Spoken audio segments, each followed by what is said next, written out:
This happened about 6 years ago, in the early hours of my 20th birthday. At the time, I had been working as a carpet cleaner. It's also important to note that I'm a 6-foot male, and at the time I weighed 210 pounds. By nature, I'm an extremely cautious individual. Also, in the area I work in, there's a lot of gang activity. It was about 6 p.m. when I got a call from one of the head carpet cleaning techs. He explained that he couldn't do the late job that he was scheduled for, which was at 11 p.m. His pregnant wife may have been going into labor, and he had to get to the hospital. Seeing as I was broke, I told him I would cover for him. I made it back to our shop at around 2:15 a.m. and got the truck ready for the other guys, who would be taking it out in a few hours. I headed home around 2:45. I had worked nearly 20 hours straight at this point, and I had a 45-minute drive home still. I lived out in the middle of nowhere. Being exhausted and barely even able to keep my eyes open, I decided to stop at a gas station and grab myself an energy drink. When I pulled in, I noticed a black Buick sitting in the far corner of the gas station parking lot. I didn't think much of it. Perhaps it was just the attendant's car. I went in and got my drink and left. I had a gut feeling that something was wrong. I began to check behind me to see if anyone was tailing me, and noticed a pair of headlights in the distance, gaining on me quite quickly. I decided that I needed to confirm my suspicion before taking any drastic measures. I continued to drive while keeping my eye on the headlights in my rear view. I was about 2 miles from home, and still being tailed by these headlights. That's when I decided to take a detour. After about 10 minutes of maneuvering on back roads, I knew things were getting pretty serious. The headlights followed me every which way. My little 4-cylinder Saturn was much too slow to get away.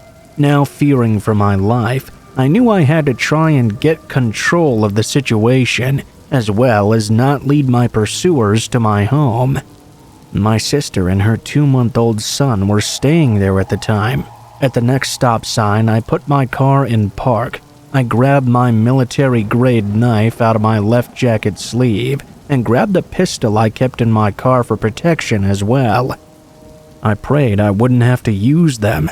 I stepped out of my car, and as I did, the car that had been following me came to a screeching halt. 4 men exited the vehicle. It was then that I realized it was the same black Buick from the gas station. As the men climbed out, the moonlight revealed that one of them had been carrying a large chain, and the others were armed with a baseball bat and tire iron. The one who I assume was their leader had some sort of axe. Making sure to keep my pistol out of any light that might have glinted off the side, I asked them if there was a problem. One of the men responded, "You're about to die, boy." It was at that moment I realized this was some sort of gang initiation. I gripped the knife firmly in my left hand while backing behind my open car door, trying to at least limit the direction they could attack me from. From seeing the knife and my attempt to put something between me and them, they laughed. One of them even said to another, "This fucker thinks he could beat us with his little knife." As they approached my car, though, I pulled the gun out and fired a shot at the leader.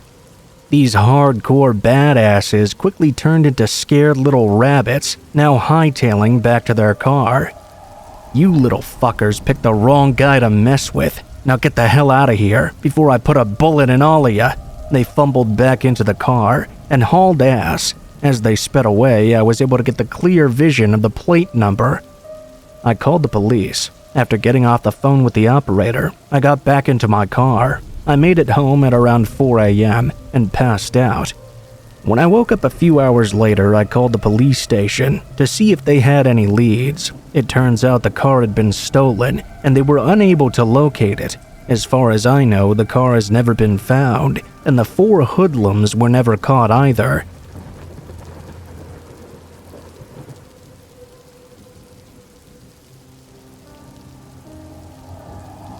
I was 22 and living on my own for the first time when this happened. It was the mid-90s, and I had just gotten off work around 11 p.m. or so. To reach my apartment building, I could either walk on the sidewalk or cut across this communal garden. I saved a whole minute of walking time by cutting through the garden, but being young and stupid, a lot of the time I took the shortcut at night. I got this weird feeling one time not to take the shortcut. I kept to the sidewalk, but there didn't seem to be anyone else around. When I got past the garden, all of a sudden, this large man jumped out from its exit path. There was no way he could have been in front of me or just standing behind me. As I was walking, I would have noticed him with how large he was. The only explanation was that he had been hiding in that pitch-black garden. My body was screaming at me to get the hell out of there. I began walking faster and faster. My dad had always taught me to carry my keys in my fist with a key pointed outward, just in case I needed to punch someone. I had done that, but I'm 5'4" and weighed 110 pounds. This guy was tall and big, so my only real chance was to outrun him. I was really speed walking at this point, but I could feel him easily matching my pace and getting closer. He was breathing heavily, and I could feel this angry energy seeping off of him. My apartment building was close by, so I put on an extra burst of speed. As I reached the entrance, two people happened to be leaving. They held the door open for me, but unfortunately for him too. I don't know why I didn't tell them I thought this guy was following me. My mind just kind of froze. I was so focused on getting inside my apartment. I was still trying to rationalize it too. Maybe he was visiting someone in the building. Maybe this was all just a coincidence. Don't be paranoid. It only took a couple of seconds for those two to be out the door. I had missed my chance. I was running up the stairs as fast as I could. It's a 3-story building, and I live all the way on the 3rd floor. The man was climbing the stairs right behind me. I got to my floor, which has 4 apartments on the right side where I live, and 4 on the left. I passed by apartments 1 and 2. He was still right behind me. I stopped at apartment 3, where I live. He stopped in front of apartment 4. I knew he was not the person who lived there. The man had not said anything at all. He was just breathing heavily. I thought there was no way I was going to open my apartment door and have him push his way inside behind me. He'd assault me or worse. He hadn't tried knocking on the door of apartment 4. It's worth noting that the apartments are U-shaped, with mine and my neighbor's door being very close together. I banged on my own apartment door as loud as I could, but yelled out my neighbor's name. "Hey, Kevin, let me in!" This startled the guy, even more so when my own apartment door didn't open, but Kevin did. Kevin saw the guy standing right in front of his door and asked the man what he wanted. The guy started to mumble something about having the wrong apartment. I got my own door open so fast that I was inside my place in a flash, locking it right behind me. I grabbed my cordless phone to call the police, but I could hear Kevin through the door telling this guy he needed to leave. The guy did right away. Kevin knocked on my door and asked if I was okay. I thanked him and said I was. Inside, I was still frozen, adrenaline pumping, and scared out of my mind. I thanked him again and told him to have a good night. I had my phone in my hand, ready to call the police, but I started trying to rationalize it again. What exactly had happened? The guy followed me home, sure, but then he said he had the wrong apartment. Are cops going to care about something minor like that? I tried to calm myself down, but I was also berating myself. Why didn't I run the instant I felt him following me? Why didn't I tell the people we passed when the front door opened? Worse, why didn't I tell Kevin the second he opened his door and saved me? He could have let me inside his apartment, and we could have called the cops together. But because of my own stupidity, everything felt so ambiguous. I was questioning myself when a couple of weeks later I was visiting my grandparents. My grandfather was reading a paper, and he told me a woman had been assaulted in the apartment building right across the street from mine. It was the same guy. He had multiple convictions for sexual assault and had recently been released on parole.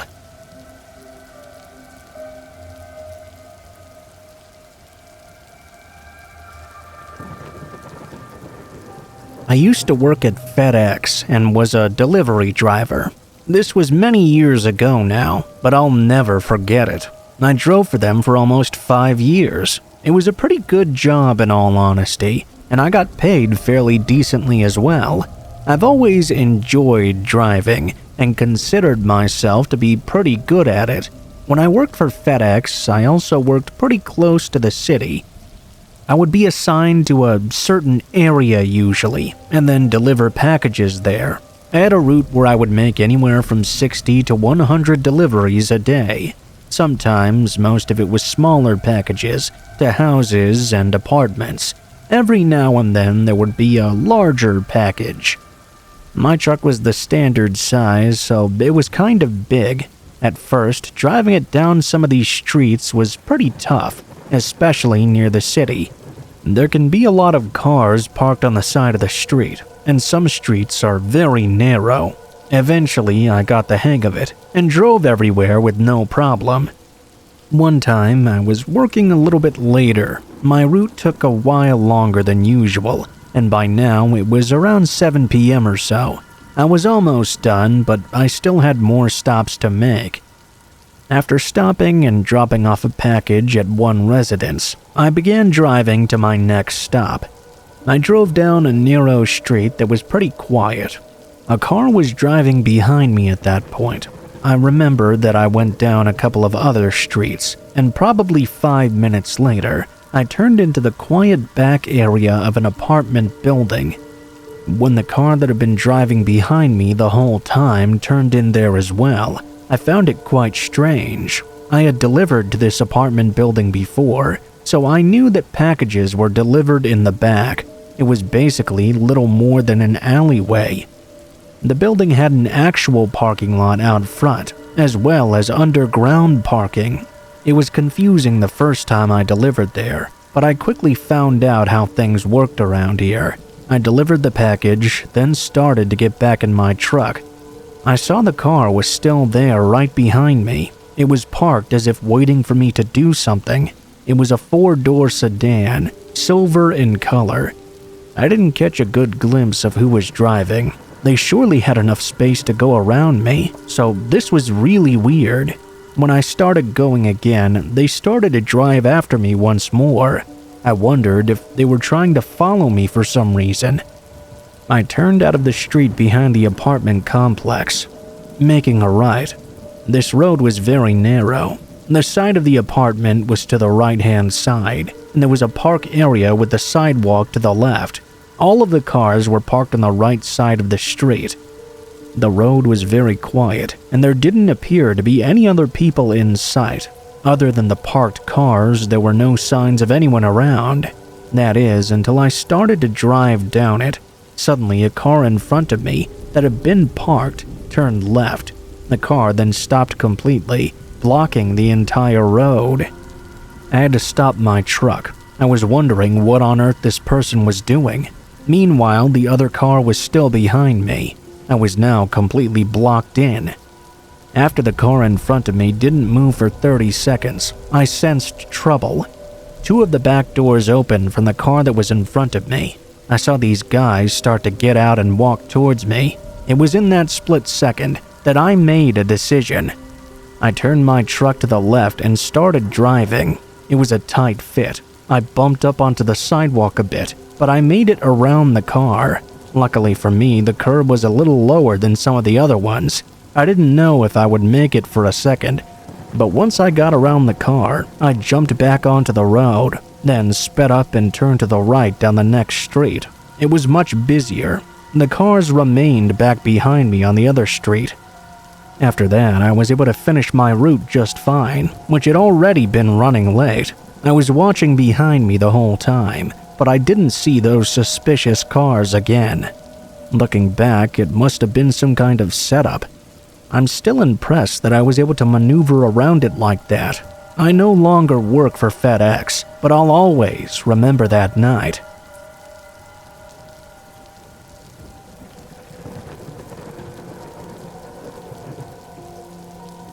This happened when I was in the 3rd year of elementary school. My family and I lived in a small apartment. We were renting the place on a temporary basis, since our house was getting renovated. It was an old, musty apartment, but it wasn't too far from our original home, and the neighbors all seemed nice enough. There were 2 on either side of us. On one side there was a lovely elderly couple, and on the other side there was a miserable man and who we assumed was his grandmother. The grandma was really kind and friendly. She often spoke with my parents and myself. The younger man, I dare say, had some sort of problem. I couldn't put my finger on exactly what it was, though. He just always had this odd expression on his face, and he looked very troubled, someone who was quite conspicuous. Let me give you a bit of an example. He would pace up and down the apartment hall again and again, muttering things to himself. He would talk to himself in the elevator, and sometimes he would randomly lay down on the floor and stare at the ceiling with this blank stare. It was around January when we started to see less and less of those 2 next door. By March, it was as if they had both disappeared. I guess they had moved out. One day when I was coming back home from school, I felt as if someone was staring at me. I was being watched. Something was wrong here. I realized what the feeling was. The door to my strange neighbor's apartment was slightly ajar. I thought that was weird because the doors to our apartment block had an automatic lock. I didn't even think it was possible to leave it open ajar. I guessed that someone was behind the door holding it open. Either that or something was blocking it from automatically swinging shut and locking. I wondered if perhaps there was a thief inside. Maybe I should close the door just in case anybody was thinking of robbing the place and call someone for help. As I got a bit closer to the door though, it slammed shut. That really surprised me, but I pushed it to the back of my mind and tried to settle down. I guess there wasn't a problem after all. When I returned home from school to find the same door ajar again, I was a bit freaked out. This time, I noticed the shape of someone clearly hiding behind the door. I quickly rushed home. My parents came home soon after, and I told them about the neighbor's apartment. I said that I thought someone might be in there trying to watch me. My parents believed that the neighbors were still living there and they must have been dealing with something, so they didn't really pay attention to my story. I knew that I hadn't seen either of my neighbors for quite a long time, but my parents said they were hearing noises from next door. They believed the grandma and grandson combination were still living there. For a long time, all I can remember is that whenever I would come home from school, my neighbor's door would be ajar. I guess I kind of got used to it. When I left in the morning, it would always be closed. But whenever I came back, it would always be slightly open. After a while, I began to come to terms with the idea that it may not be a robber or someone sinister next door. Maybe it really was just my neighbors. Things went back to normal. One day, I invited a friend to my house to play some video games after school. As we walked down the corridor, you guessed it, the neighbor's door was slightly open.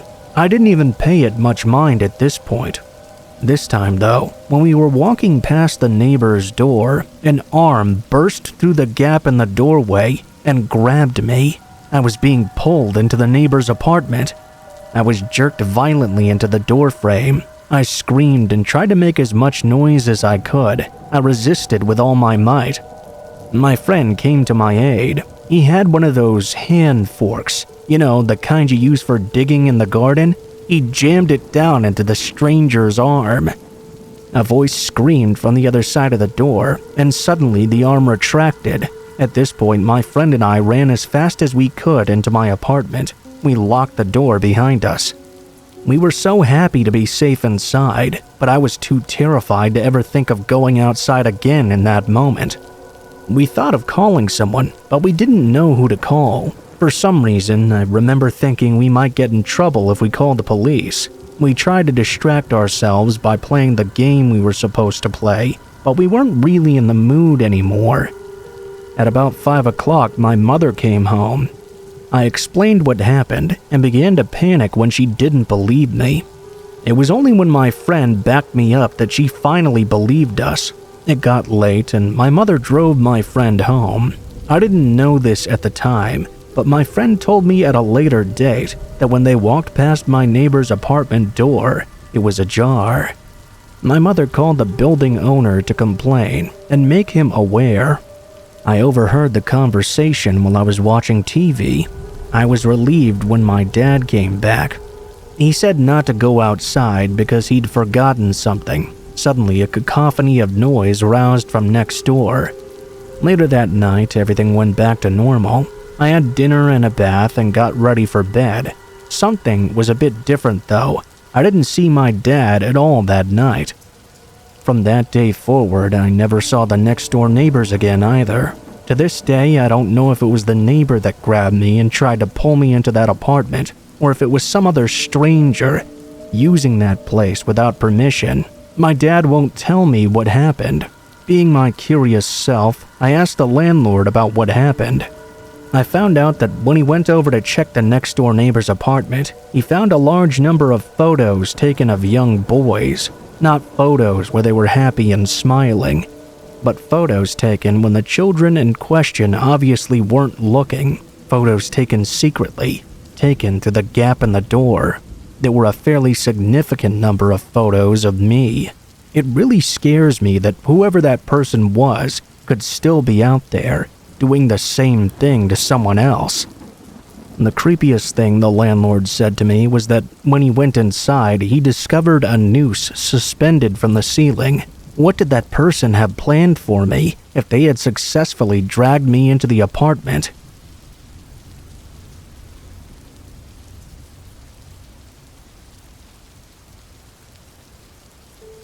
I'm 19 years old, and this happened a year ago.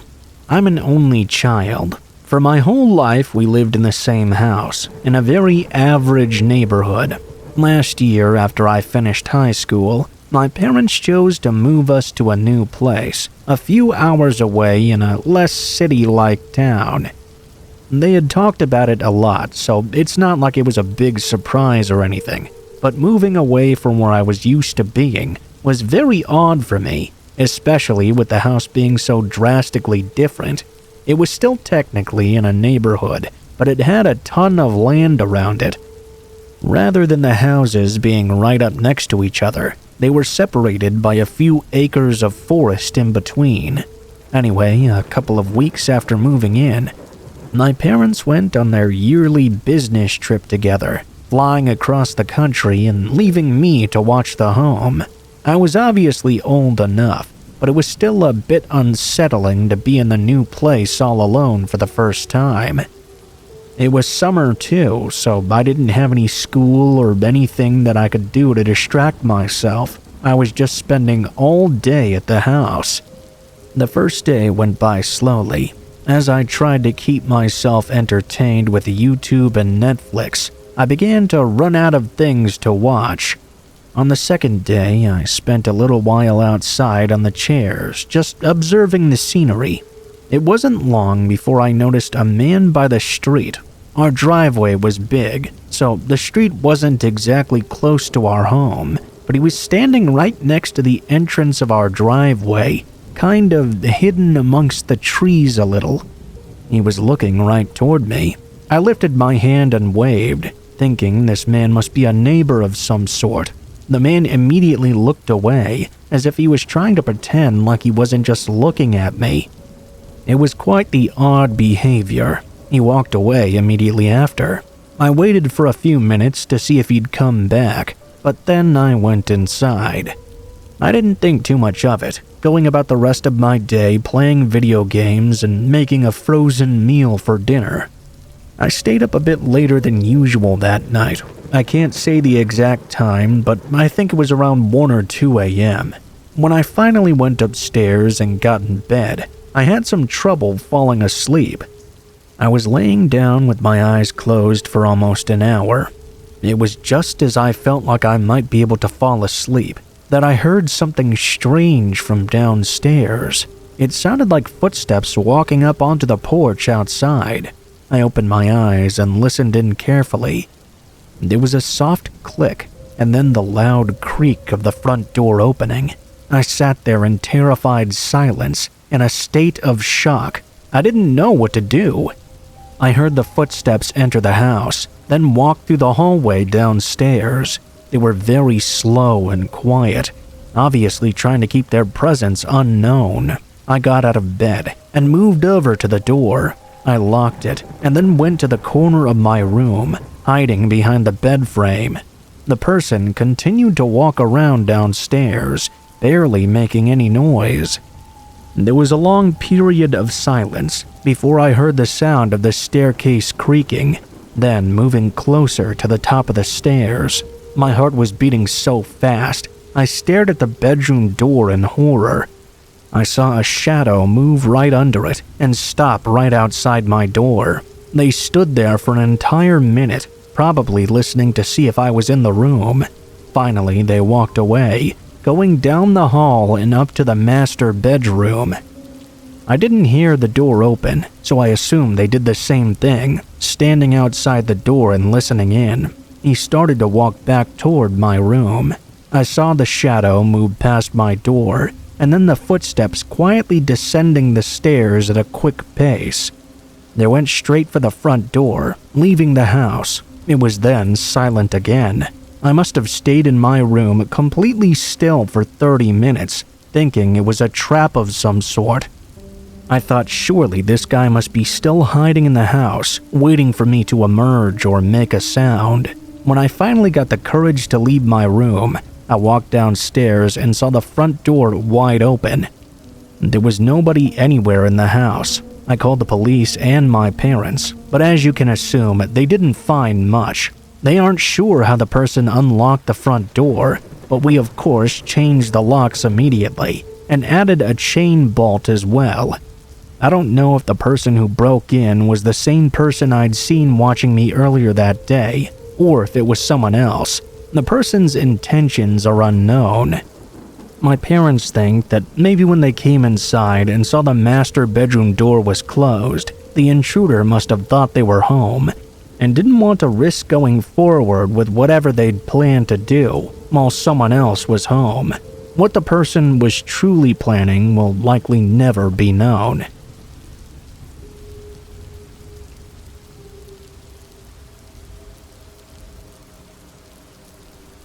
This story happened back in 2011 when I was 11 years old.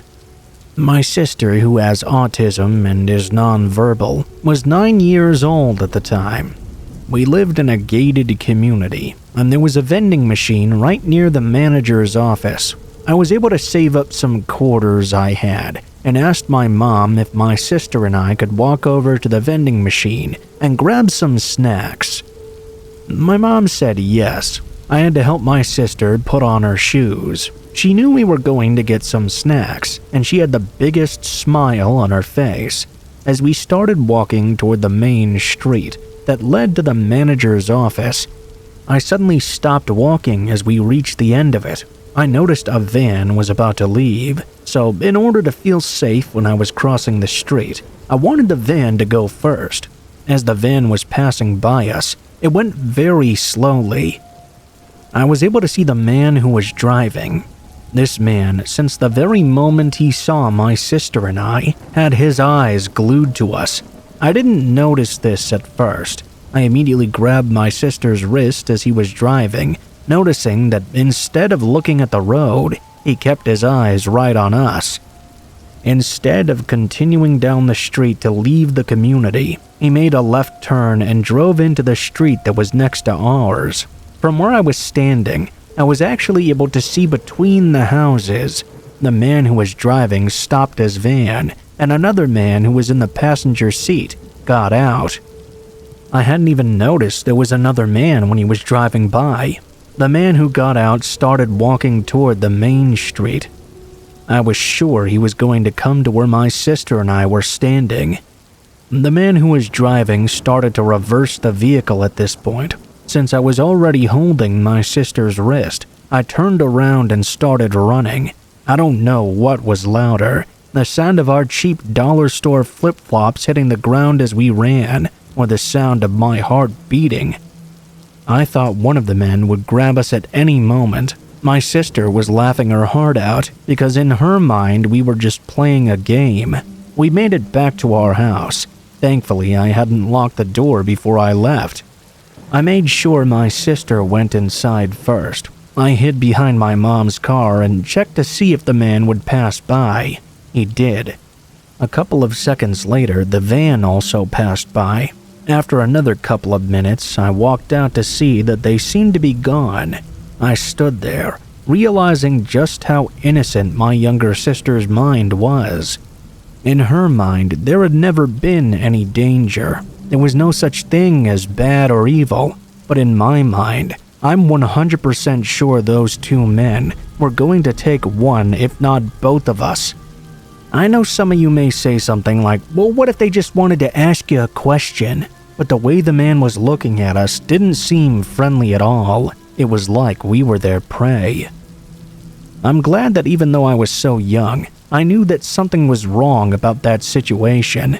I never saw that van again in the area, but because of this event, I sometimes have nightmares. I'm running, and it feels like no matter how fast I run, there's always this shadow right behind me. As for my sister, she's now 20 years old. Whenever we go out, my parents always make sure one of them is holding her hand. Everyone out there with children or younger siblings, please make sure that they're always safe. Even if you know your neighborhood is a nice place, you never know when someone suspicious will be lurking around.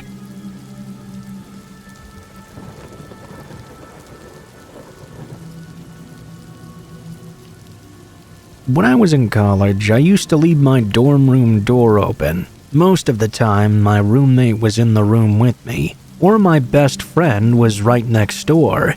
One day, I had to use the restroom, and because it was a bit of a habit to leave it open, I forgot to close the door. I went to the bathroom and came back to my room, only to find this middle-aged guy standing inside. He was clearly not a student at all, and was dressed like a homeless man. I stood there for about 10 seconds, trying to figure out if I was seeing things. The guy finally noticed me standing there and asked me if he could use my phone. I don't know why, I just got the feeling there was something dangerous about this guy. I told him it wasn't charged, then immediately began screaming for help down the hall. The man began to charge at me, but before he could reach me, the RA and a few of the school's hockey players came running out of their rooms. The guy ran past me and booked it down a back staircase.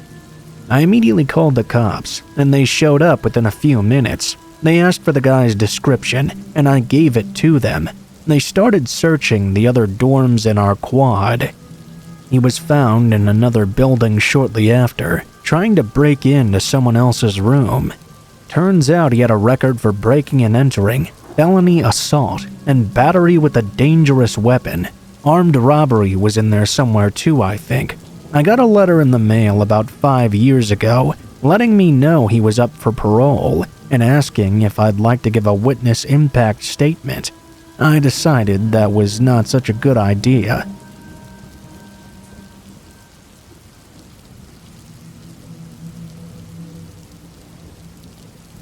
"5 years ago, me and 3 friends went camping in Scotland.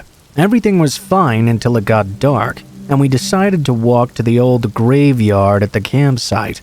Why there was a graveyard there, I don't exactly know. Regardless, we went over. Me and my friends were trying to open the gate without much luck. My other friend, who was a girl with no muscle on her, walked up and opened the gate with one hand. She was a little drunk, so she didn't realize how eerie that was. We looked at the gravestones, and some of them were really old. As I was shining my torch between 2 of them, I could clearly see someone walk through the light of it. I wasn't exactly scared or anything, but I was a little bit unsettled. I told my friend that we should probably just leave. He agreed, and just as we were about to leave, the friend who opened the gate said she saw someone hiding behind me. She then started screaming that someone was watching us and that she could see us, just repeating this over and over again. She started convulsing and shaking. Her eyes rolled to the back of her head and she fell down to the floor. I was standing there with my friend, freaking the hell out. We called my other friend who was back at the campsite. It was about 2 minutes before the girl who passed out sat up again and breathed in deeply. She started laughing and asked what the hell happened. She couldn't remember anything. When we got back to the tent, we all went to sleep pretty soon after. We all woke up at 3 a.m. on the dot. We were certain there was someone outside our tent. We looked around, but no one was anywhere near us. I remember at about 3:30, hearing someone laughing really quietly just outside our tent. I didn't tell my friends that until the next night though, when we were all already home. The girl who'd fainted earlier in the night started crying because she'd heard that too, but was too afraid to say anything.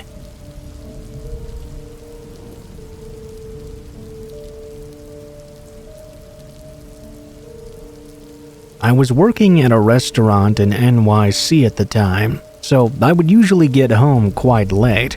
It was about a 6-block walk home from the subway. One night, I remember turning a corner and seeing a tall white man walking towards me on the next block over. I'm 6 foot tall and about 200 pounds myself. I was 31 at the time. I'd been out by myself all over the city plenty of times, and I'd never felt like I was in any danger. For some reason, with this guy though, something about him really struck me as dangerous. I wanted to avoid him at all costs, so I crossed the street to get away from him. Moments after I chose to do this, he crossed as well. Now we were walking towards each other. I didn't know what was going on, but something was telling me this guy was not okay. As we were walking towards each other, we neared an intersection that separated us. That was when a group of 3 Spanish men came walking up the street. I picked up my pace and passed the men with the other 3 to reach the same corner. I kept my head down and didn't make eye contact. I picked up my pace soon after. My building was just around the next corner, and I already had the keys to the lobby in my hand. I didn't dare to look back once the men left me. As soon as I turned that corner, I sprinted across the street. I unlocked the glass front door as fast as I could and slammed it shut behind me. My heart was pounding. I walked across the lobby and hit the elevator button. As I was waiting for it to reach the lobby, I got the feeling I should turn around.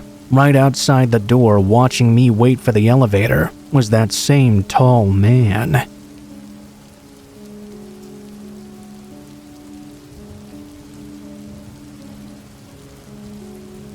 I live in the middle of the woods at the end of a dead-end street.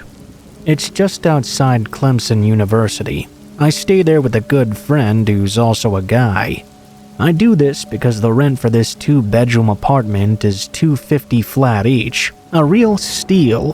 One night, I stayed up and fell asleep on the couch, watching some House of Cards. I was suddenly awoken at 4 a.m. I didn't really think anything of it at first, but then I noticed the motion light on the porch going off. Through the sliding glass door, I could see the silhouette of a tall man staring inside. I slowly got off the couch to see what was going on. The man knocked on the door, but I didn't say anything. We had curtains, so each of us could see the other silhouette, but neither of us could get a good look at each other. I got to my roommate's room down the hall and called out to him, "Hey, Blake, there's a weird guy at our door." He looked down at his watch. "No, there's not. Look at the time." "There is. Call the cops." He began to freak out and called the cops right away. They said they'd be 30 minutes because we were so far in the woods. I went back to the door where the guy had not left. I called out hesitantly, "Hello? Hey man, it's Craig." I didn't know any Craigs. "I got lost on the river." I don't live on a river either. The only body of water around is a very small pond. "Hey, can you lend me your shoes and a t-shirt maybe?" I told him I was not going to open the door and told him to get off our porch. We watched him as best we could. We could see he had a limp right leg. He left the porch and we noticed he was sopping wet, shirtless and with no shoes on either. Feeling a little bad, I grabbed some old sneakers nearby and quickly tossed them out the door, then shut it and locked it again. The man turned around. "Hey man, let me give you some money for these." I told him to leave. At the end of this dead-end road there would be a gas station and further ways to civilization. To my surprise, he immediately ducked down and crept underneath our porch. I was really freaking out now. The cops were still 10 minutes away. 5 minutes of waiting later, the man emerged and limped out into the darkness, looking back at the house as he went. In the morning, we found out that both our bikes outside had flat tires. They had been dragged under the porch as well. The cops finally showed up and said we were the 10th house he'd knocked on that night, and we were the only ones to answer. When I told him there was only one road in and out, and they should have seen him somewhere along it, they laughed at me. "Kid, you really think he wanted to go down the road? He ran off back into the woods." They tried to search for him, but they never found him. We own a shotgun now.